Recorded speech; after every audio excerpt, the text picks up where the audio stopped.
Hello, welcome back to Cracking the Cryptic, and well, a really interesting puzzle coming up today. Just before we do that, I do want to mention to Patreons that in 2 days' time we'll be releasing our December award at 4 p.m. our time.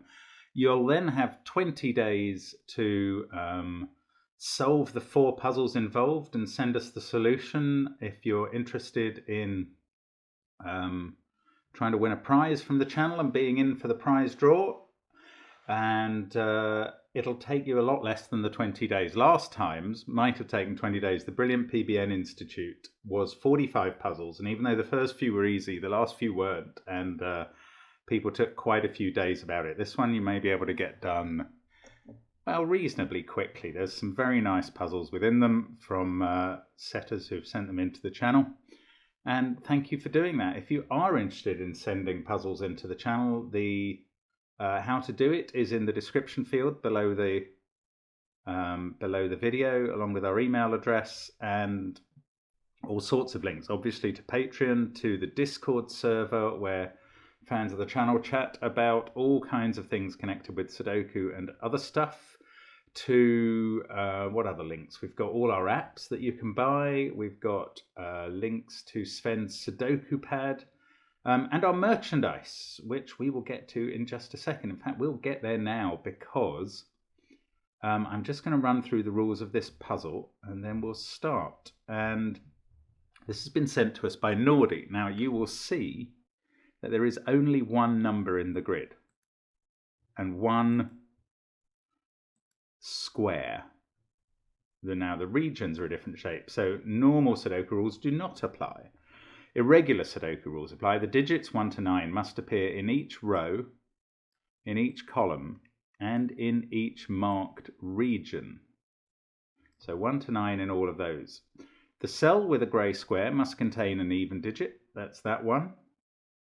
Now here comes the kicker. Any 2 orthogonally adjacent digits, so that's sharing a border, must have a difference of 2 or less, i.e. 2 or 1. So that's quite constraining. And Nordi described this as a miracle Sudoku with fewer than 2 digits. And you can see what he means. There's one given digit, and there's one digit that has 4 possibilities. That could be 2, 4, 6, or 8.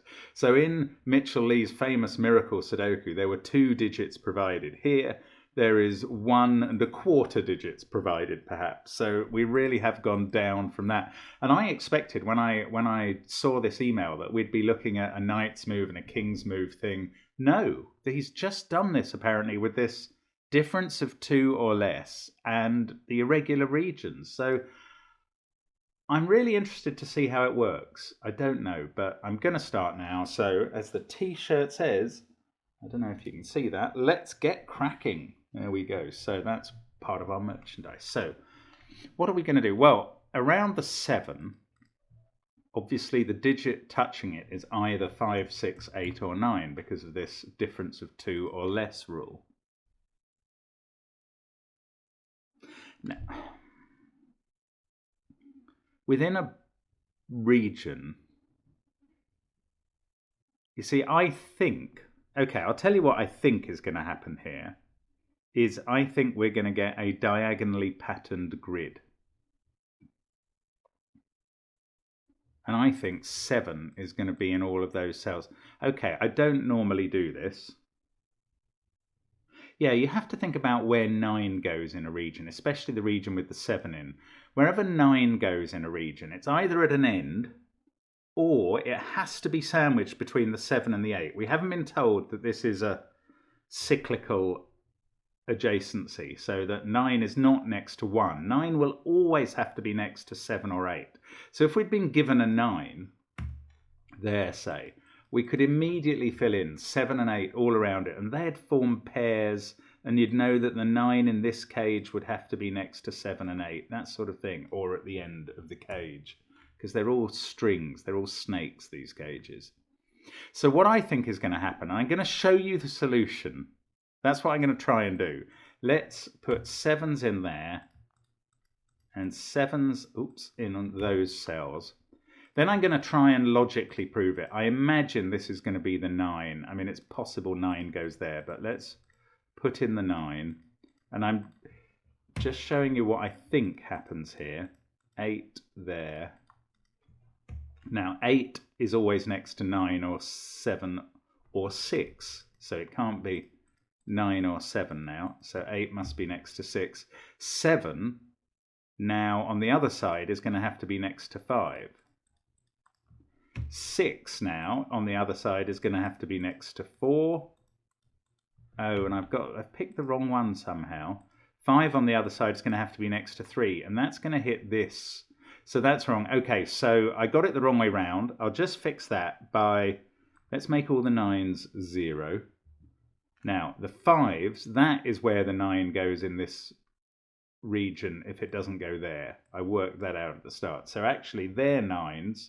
They're always next to 7s or 8s. So I'm just going to make the 8s a 1 as a holding digit.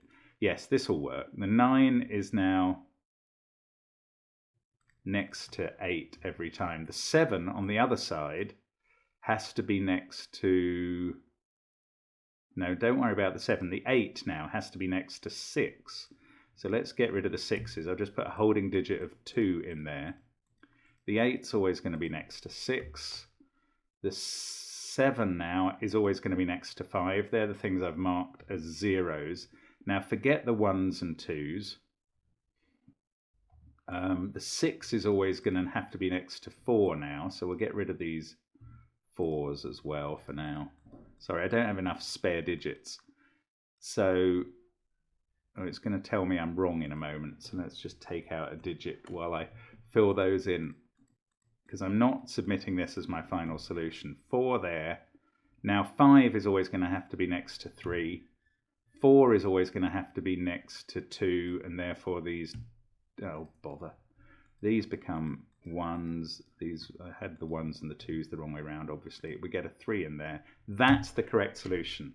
Now what I've done there is kind of an instinctive trial and error as well. So I've done everything wrong in solving that. I haven't solved the puzzle. I've worked out what I think it would do, and I've got it right. But now I will start again and show you the logical solve. And I think actually what I've done is gained an understanding of how it works. So we'll go all the way back to here and consider again, where are we going to put 9 in this region? Yeah, let's look at it that way.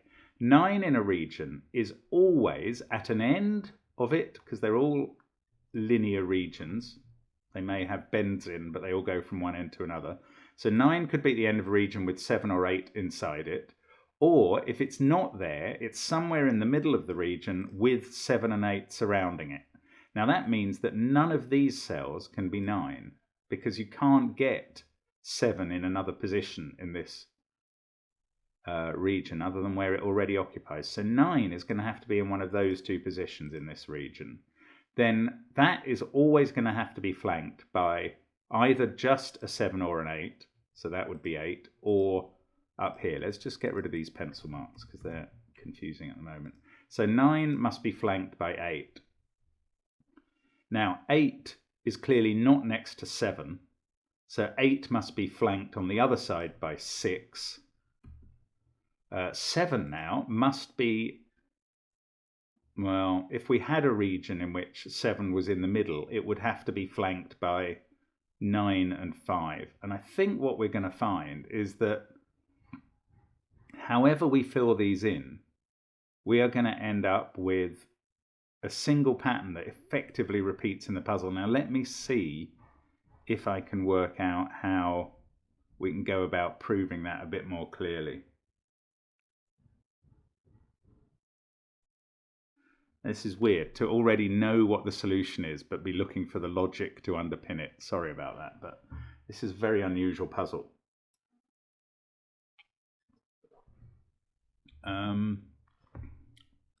So 6 is there with 8 on one side. Now the other side of 6 must be 4 or 5.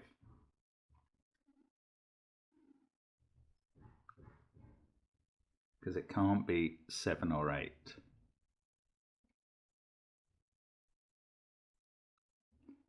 Yeah, we also need to think about what happens to 1 in the region, don't we? 1 is either at the end or it's surrounded by 2 and 3. Now let's just put a random 1 in to see how the surrounding thing works. So 1 would have to be surrounded by 2 and 3. The other side of the 2, wherever that appears, let's say it was this side, I'm just picking random numbers. The other side of the 2 would have a 4. The other side of the 3 would have to have a 5. The other side of the 4 would have to have a 6. The other side of the 5 would have to have a 7. So if you were to put 1 in the middle of a region, you would always get this pattern. And in fact, I think that means that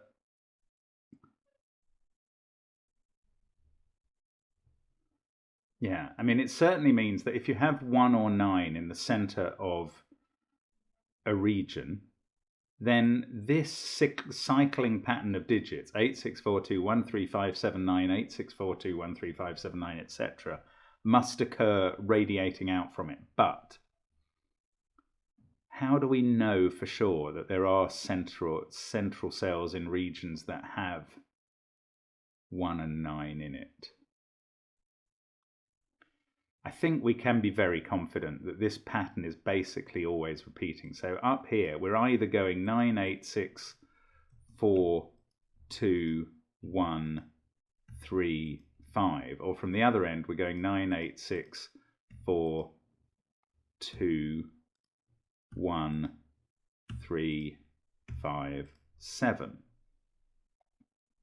So we can fill these in as the only candidates possible. Now, maybe that pattern is broken when you go outside cages. So this was just an example here. I'd like to kind of, I'm just going to write it in down here as so I know the order of this sequence that must appear once the middle of a box is constrained. So here now we have a 2-4 pair in the center with a 1-6 pair around it. Yeah, and we also know this 7, as when it looks outside its region, it's got to be flanked by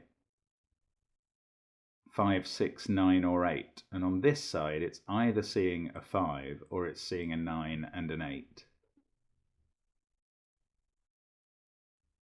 How do we know how to fill it in? This is a strange situation where I know what the answer is, and I'm trying to prove how we solve it logically. And you may have better ideas on how this should be put together as a proof. I find it a little bit difficult to do that, actually. So we could have started thinking about where 7 goes in this shape, and it's got to be in the top row. And 7 then, that's not so helpful. It does mean there must be a 7 in one of those cells in that shape. I don't think this is as helpful a way of looking at it, unfortunately, in this case. Try to see, it's weird that I don't know how best to consider this puzzle, even though I know a way of getting to the right solution. Just need to think about it a bit more.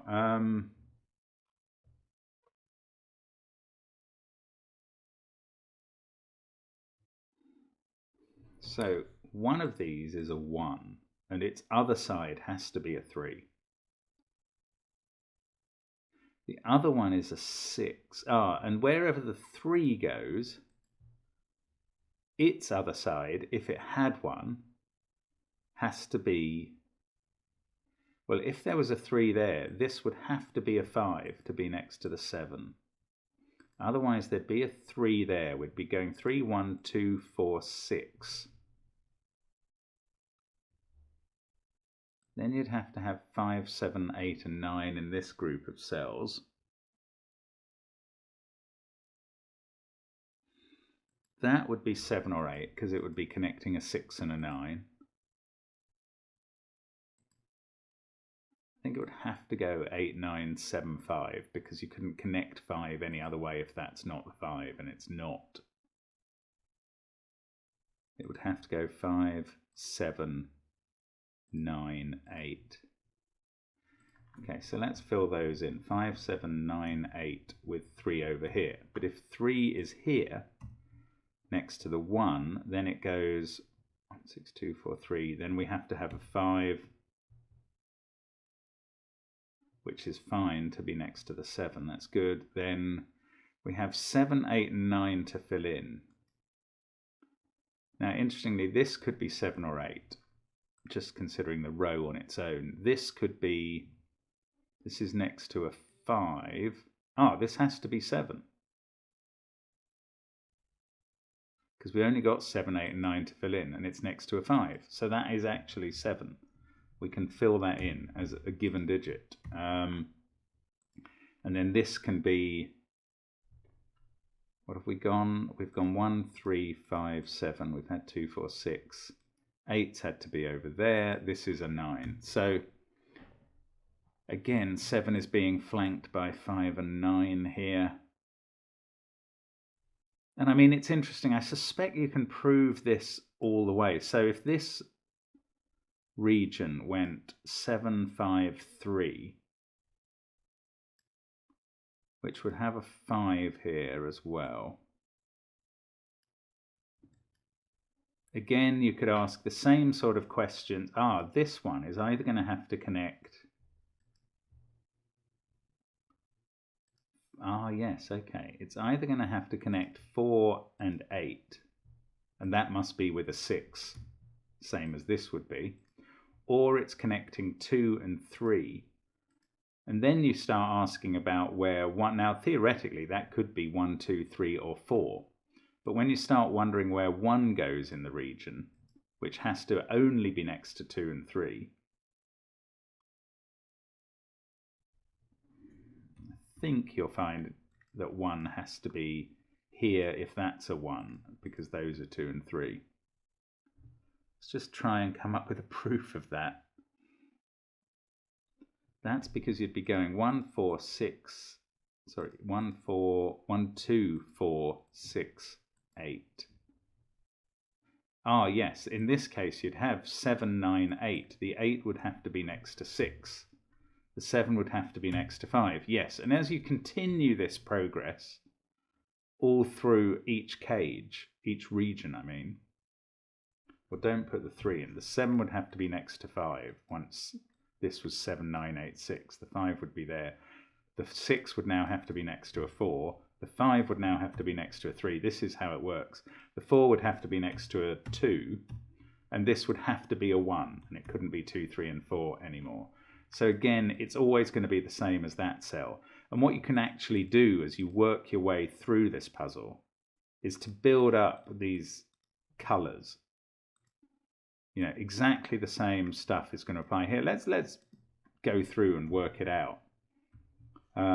Because again, the alternative was that was a 6, and this 4, 8 had to be linked by a 6 here. Now the way that was going to work up here was that you've got a 6 here. The 7 is going to have to be flanked by the 5 and 9, because that has become an 8 again. Oh no, hang on, 4, 6, 8. Yeah, I mean, you can paint it in either way. Let's just show you how it would have worked. If that was a 6 linking a 4 there and an 8 there, that's a 9, 2, 1, 3, 5. That's how that cage looks. And in that case, we've worked out this is linking a 4 and an 8. That becomes a 6. Then that must be a 4 now. That must be a 2. That must be a 1. This is a 3 to link the 1 and the 5. That now has to be a 5 to link the 3 and the 7. And you've got 9 and 8 left to put in some order up here, which is not quite so obvious at the moment. But basically, you're going to get this same recurring pattern through the puzzle. this now needs to link 5 and 1. And that's if you choose this way round. So again, we can mark all the dual possibilities, but we will eventually come back to this. And as we propagate this throughout the grid, like again, here we have to link the 6 and 9. And that's either with 7 or 8. That has to link the 4. And I mean, we can carry on doing this all the way down the puzzle. This now would have to be a 2 because it's seeing 5, 3, and 1. And this is based on us having assumed this way round. 4, 6, 8 ends up there, and it's exactly the same pattern all over again. This now has to be a 1. This is a 5 to link the 3 and the 7. That's a 9, and that's a 7. They're forced because that is a 9. And this is actually the pattern that's going to work, because this 8 is going to come down in the diagonal and hit the even cell and prove it's right. The alternative pattern, if we just go back and look at where I was being entirely logical, has a 3 here, which is going to get propagated down the diagonal until it hits there, as we actually saw originally when I tried the first version. I could see of what was on the left and right of the 7. So in a way, it's the same thing. It's the other side of the coin if you work it logically. And in fact, you would have to work the 2 logical entries into every cell in every region based on the connections and based on the what ifs and the chains between the one filling in and the other filling in until you hit this cell and it disambiguates the puzzle. But I think we've seen enough to work out that this pattern is going to be propagated across the diagonals, and those are all going to end up being 8s. And I'm literally now going to fill in. They must join. They don't join to 1s because of the rule, so they're going to have to join to 6s. And I am now going back to just filling this in to show that the grid ends with the correct solution at the end. 4s down the long diagonal. 4s have to connect to 2s, as we've seen in the numbers that in the candidate cells that we've marked. 2s now connect to 1s. 1s don't connect to 8s, so they connect to 3s. Sorry, I forgot to fill in a couple of the 1s down there. 3s must connect to 5s, not 9s. 5s connect to 7s. And 7s connect to 9s. So, I mean, I find that a very interesting puzzle. Now, as you saw at the beginning, I didn't find it very hard to see what the solution was. But it has been a lot harder to explain how to get there. And I'm not even sure I've done a great job on that. But I think it just becomes quite tedious if you just end up pencil marking all the remaining 80 cells with the 2 candidates, or even getting through about 40 of them until you reach a disambiguator with the grey cell. It's an interesting puzzle. Don't send me any more miracle puzzles with that rule set. But that is a very interesting grid. And it's been very interesting thinking about the logic involved there. Very unusual video today and a very unusual puzzle. Thank you, Nordy, for stretching our grey cells a bit with your grey cell. It's been a very intriguing look at that. Maybe not a very exciting grid in the end with all the diagonals running through it, but a very exciting grid at the beginning, and maybe you can't ask for much more than that. Thank you very much for watching, as always, and hope to see you again soon on the channel. Bye for now.